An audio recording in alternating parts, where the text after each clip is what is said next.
జాతీయవాద జర్నలిజానికి అసలైన వేదిక నేషనలిస్ట్ హబ్ ని సబ్స్క్రైబ్ చేసుకోండి. నోటిఫికేషన్స్ కోసం బెల్ ఐకాన్ పై క్లిక్ చేయండి. నమస్తే. దూరదర్శన్ మాతృ సంస్థ ప్రసార భారతి కొన్ని నెలల పాటు అయోధ్యలో ఉదయం 6:30 సమయంలో ఇచ్చే హారతి కార్యక్రమాన్ని ప్రత్యక్ష ప్రసారం చేయనుంది. ఈ ప్రసారం చూసి ప్రపంచంలోని రామభక్తులంతా తన్మయం చెందనున్నారు. రామ్లల్లా దివ్యమంగళ స్వరూపానికి హారతి ఇవ్వటాన్ని ప్రతిరోజు వారి వారి ఇళ్లలో ఉండి చూసి తరించేలా ఏర్పాట్లు చేశారు. అయోధ్య రామ్ మందిరంలోని రామ్లల్లాకు ఇచ్చే హారతిని డిడి నేషనల్ ఛానల్లో రోజు ఉదయం 6:30 ప్రసారం చేయనున్నారు. 30 నిమిషాల పాటు లైవ్ లో చూడొచ్చు. కోట్లాది మంది రామభక్తులకి రామ్లల్లాను మరింత చేరువ చేసే లక్ష్యంతోనే రోజువారీ హారతి కార్యక్రమాన్ని ప్రత్యక్ష ప్రసారం చేయాలని నిర్ణయించినట్లుగా దూరదర్శన్ తెలిపింది. ఇక డిడి యూట్యూబ్ ఛానల్లో కూడా లైవ్ ప్రసారం అవుతోంది.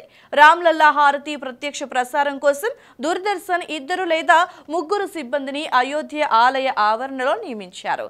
వీరు ఈ ప్రత్యక్ష ప్రసార ఏర్పాట్లను చూడనున్నారు. ప్రతిరోజు ఉదయం 6:30 నుంచి 7 గంటల వరకు అంటే 30 నిమిషాల పాటు రామ్లల్లా హారతి ప్రత్యక్ష ప్రసారం కానుంది. మొదట కొన్ని నెలల పాటు ఈ ప్రత్యక్ష ప్రసారాన్ని దూరదర్శన్ ప్రసారం చేయనుంది. ఆ తర్వాత ఈ కార్యక్రమాన్ని రామమందిర్ ట్రస్ట్ ముందుకు తీసుకెళ్లనుంది.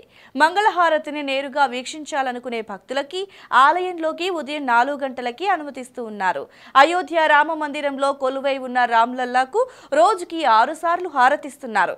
తెల్లవారుజామున 4:30 మంగళహారతి, ఉదయం 6:30 శృంగార్ హారతి, మధ్యాహ్నం 12 గంటలకు రాజభోగ హారతి, మధ్యాహ్నం 2 గంటలకు ఉత్తరప్పన్ హారతి, అలాగే సాయంత్రం 7:30 సంధ్య హారతి, రాత్రి 10 గంటలకు శయన హారతి ఇస్తారు. దూరదర్శన్ సాంకేతిక బృందాలు, స్థానిక అధికారులు, ఆలయ పెద్దల సహకారంతో అయోధ్య నుండి అద్భుతమైన విజువల్స్ తో ప్రత్యక్ష ప్రసారాన్ని చేయడానికి అవిశ్రాంతంగా పనిచేయనున్నాయి. అత్యాధునిక పరికరాలు ఈ లైవ్ స్ట్రీమింగ్ కోసం ఉపయోగించనున్నారు. సుదూర ప్రాంతాల ప్రేక్షకులని చేరుకోవటానికి, ప్రతిరోజు ఈవెంట్ను నిర్వహించడానికి ప్రతి చిన్న అంశాన్ని కూడా పరిగణలోకి తీసుకోనున్నారు. దూరదర్శన్ టెలివిజన్లో ఆర్తిని ప్రత్యక్ష ప్రసారం చేయటం ద్వారా విస్తృతంగా ఈ కార్యక్రమం ప్రేక్షకులకి అందుబాటులో ఉంటుంది.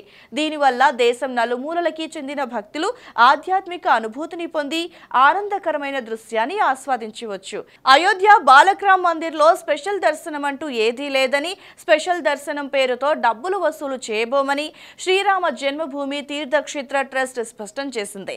రామ జన్మభూమి తీర్థక్షేత్ర ట్రస్ట్ వెబ్సైట్ ద్వారా ఆన్లైన్లో రామ మందిరం ఆవరణలోనూ ఎంట్రీ పాస్ ని పొందొచ్చు.